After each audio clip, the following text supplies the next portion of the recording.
du coup, pour ceux qui nous ont écoutés. De la première moitié de cette décennie. Ça fait mal, ça fait mal. Du premier quart de siècle, et j'en passe.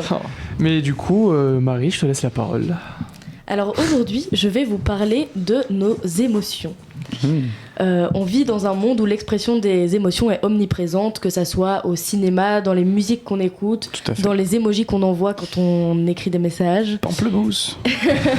Et pourtant, on passe notre journée, notre vie à les cacher, ces émotions-là.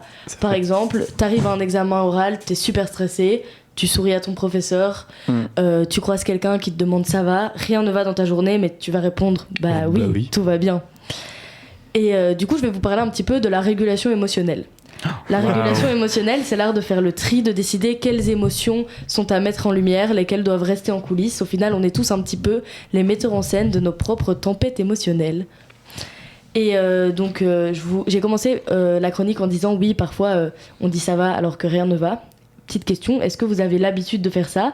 Et sous-question que je trouve beaucoup plus pertinente encore, est-ce que quand les gens vous répondent de façon premier degré « non, ça ne va pas », comment vous accueillez ça ? Parce que je sais que le « ça va », c'est un peu une question qu'on pose de manière presque rituelle, sans pour autant s'inquiéter vraiment de comment va la personne en face, et qu'on est souvent pris de court en fait quand la personne nous répond premier degré, quoi.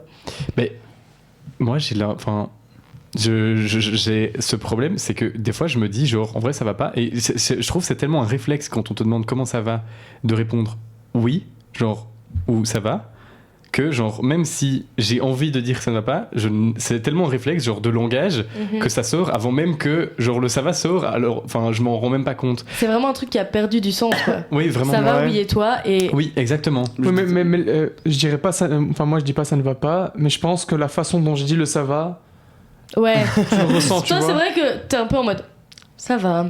Genre, si ça va pas, tu vas juste le dire en mode. Après, c'est large comme question, ça va. Qu'est-ce qui va ? Oui, je vais bien, je suis en vie, donc ça va. Oui, parce qu'en soi, c'est mais vrai, c'est pertinent. Un truc à dire. Genre, dans l'absolu, ça va, et si t'as pas envie de spécialement déblatérer sur tes problèmes, ben ça va, quoi. Mais j'avoue par contre que j'ai parfois, genre, ça dépend, mais parfois quand j'ai vraiment envie de savoir comment va la personne, ça m'arrive d'envoyer ou de dire genre ça va, enfin comment ça va, virgule vraiment, tu vois. En mode je rajoute un vraiment qui décroche un peu de la tu vas bien, tu vois. Ou tu vas bien aussi, c'est hyper différent. C'est la nuance, Et c'est vrai que oui, du coup quand je veux vraiment savoir comment se sent une personne, je vais jamais dire ça va, parce que je pense qu'il y a un peu cette connotation de ben voilà quoi. Est-ce que ça va, Marion Cotillard ? Est-ce que ça va ? Oui, merci, et vous ? Et donc en fait tout ça pour dire qu'au final on vit tous un petit peu dans deux réalités, ce qu'on ressent et ce qu'on décide de faire paraître aux autres. Pour vous illustrer un petit peu les différents mécanismes de régulation, je dis régulation pour vulgariser, je vais pas du tout vous faire un cours de psycho et être scientifiquement pointilleuse sur ce que je vais vous raconter, comme ça je fais un petit attention, comment on dit ? Un petit warning, pardon, je mais disclaimer, c'est ça que je voulais dire. Anglophone. Yes. Et donc pour vous présenter en fait ces petites techniques de gestion des émotions qui sont pas toujours bonnes, je vais vous parler d'un petit monsieur que j'ai inventé qui s'appelle Bob. Bonjour Bob. Donc Bob a 27 ans. La plupart des gens pensent que Bob est cool. Bob il parle lentement, c'est un mec chill, il sourit tout le temps, il dit que ça va. Ouais, ça va. Mais en fait Bob c'est juste un champion olympique de la régulation émotionnelle. Et ouais, le go, sacré. Il utilise plein de techniques, comme je l'ai dit, parfois bonnes, parfois très mauvaises. Je vais vous raconter une petite journée dans la vie de Bob. 8h du matin, Bob est dans le bus. Son téléphone vibre, c'est un message. On est désolé, votre candidature n'a pas été retenue. Bonne continuation. Son ventre se serre, un petit nuage noir vient de s'allumer dans sa poitrine. Il inspire, bloque sa mâchoire, range son téléphone. Personne n'a rien vu. Personne ne sait ce qu'il ressent. Ça, c'est la suppression émotionnelle.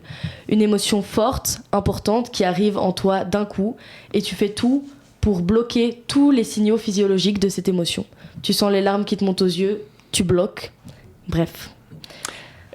Ok, tu diras après. Non, je t'en prie, réagis. Non, mais j'allais te demander du coup, enfin, je sais pas comment t'as prévu ta chronique, mais est-ce que tu comptes nous présenter du coup quelles sont les meilleures stratégies, quelles sont les Oui, j'allais faire, enfin, je fais un point à chaque fois. Tu fais un peu l'introduction. La suppression, c'est très mauvais. Pourquoi ?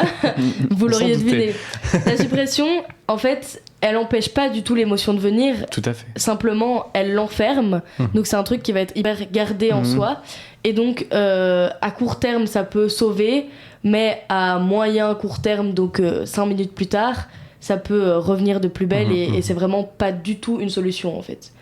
Voilà. Ok. 9h14. Ah, c'est précis. C'est des horaires random quoi. Bob est au travail, il repense aux mails. Il se dit peut-être c'est pas moi, peut-être il y avait juste énormément de gens, ils ont pris quelqu'un de plus expérimenté, quelqu'un qui correspondait plus au rôle. Là Bob, petit à petit, il essaye de changer son émotion. Ce qui était de la tristesse devient de l'opportunité, il se rend compte que c'est pas lui le problème, que c'est des choses qui arrivent et que tout va bien. Bob essaye de faire une petite réévaluation cognitive de ce qui lui est arrivé. Et donc simplement, la réévaluation cognitive, c'est assez simple, tout est dans le titre. Il va en fait essayer de prendre du recul sur la situation et en réfléchissant, qu'est-ce qui se passe ?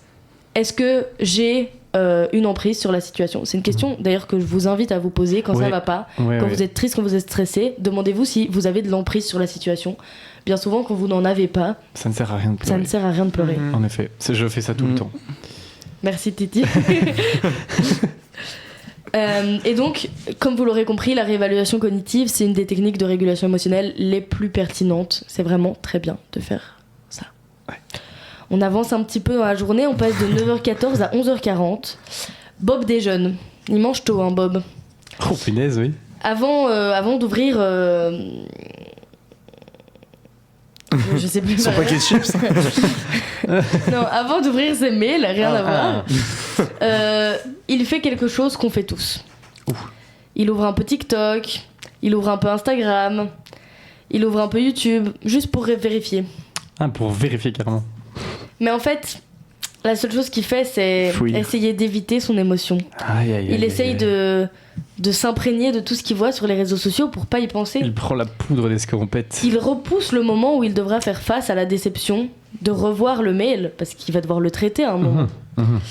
Et donc ça, c'est l'évitement. L'évitement, ça apaise à court terme. À long terme, ça peut prolonger le stress. Tout à fait. C'est pas fou, mais tout le monde le fait. Tout le monde. Ouais. Il est 59. Tu peux rajouter une dernière étape dans sa journée. Ok. Oh non, la tristesse. Non, c'est ok. J'en fais 2 très vite. On nous fera un podcast. 14h16, il est dans le métro. L'idée revient en boucle. Pourquoi j'ai postulé ? Pourquoi je suis nul ? J'aurais dû faire mieux. Bob est en train de ruminer. C'est un piège. Il revisite son émotion sans la transformer. Il tourne en boucle dans le même cercle. Et ruminer, ça augmente son risque de dépression. Bon, c'est un peu intense. Elle a dit le terme. C'est un peu intense, je vous fais un gros résumé, mais voilà. Dépression. 21h10, j'ai skippé plein d'étapes, je suis désolée. Bob est dans son lit, lumière éteinte. Il respire et se dit « Ok, je suis triste, je suis déçu, c'est normal. Je n'ai pas besoin d'aller mieux tout de suite. Rien à faire, juste reconnaître et accueillir l'émotion que l'on ressent. L'acceptation, c'est réduire l'anxiété, augmenter le bien-être. L'émotion passe comme un nuage. » C'est sur ces belles paroles que c'est si beau. je vous dis au revoir, que je conclue. Et je en vous invite 2025, tous à accepter vos émotions. Acceptons-les. Et je vous invite tous à avoir plein d'émotions positives pour la fin de cette année 2025. Exactement. Plein de bonheur, meilleurs vœux comme on dit. Meilleurs vœux. Que des belles Joyeuse paroles. Pâques si jamais. Hein. Et merci à Bob de nous Un peu raccompagner en anticipé. voiture quand on a trop bu. C'est vrai, mais Bob est un homme Merci à Bob. particulièrement formidable. Bob le GOAT. Mais là là. merci à toi Marie pour cette magnifique chronique. Merci à vous tous. Et merci Qui est Rally dans le pour studio. cette émission. Merci à toi. On ne le dit pas assez Hey, souvent. On le putain. dit pas assez souvent. Merci à Louise Radio. Merci à Louise pour 2025. Merci, Merci aux à gens nous de Radio de Code. nous accueillir. Merci à mes parents de m'avoir donné la chance d'être ici aujourd'hui. Merci à la Belgique. Merci à Merci Laurent. à la vie. Merci à Et l'Italie avant tout. Et merci à tous. Merci à Naples qui nous accueille. Merci au Il y aura le colonel. il y aura- Est-ce qu'on Ah, ne merci au ferait pas, est-ce qu'on colonel. ne Le ferait pas colonel. une petite émission en direct de Naples Est-ce que finalement non, parce Oh oui, Est-ce qu'on ferait pas des petits podcasts ou des petites émissions vlog de nos vacances, Ouais. c'est Vlog une de Naples. merveilleuse idée. Eh ben Et voilà. premier podcast du Q2, c'est nous 4 qui revenons de Naples et racontons. Je propose cette idée, voilà, je l'impose même. Ça Bah va. oui, c'est une bonne idée. Mais parfait. Encore merci à vous. Merci de nous avoir écoutés. Et on se retrouve en février. L'année prochaine, en 2026. À l'année prochaine. Bonne fête. Bisous. Bisous à tous. Et joyeux Noël.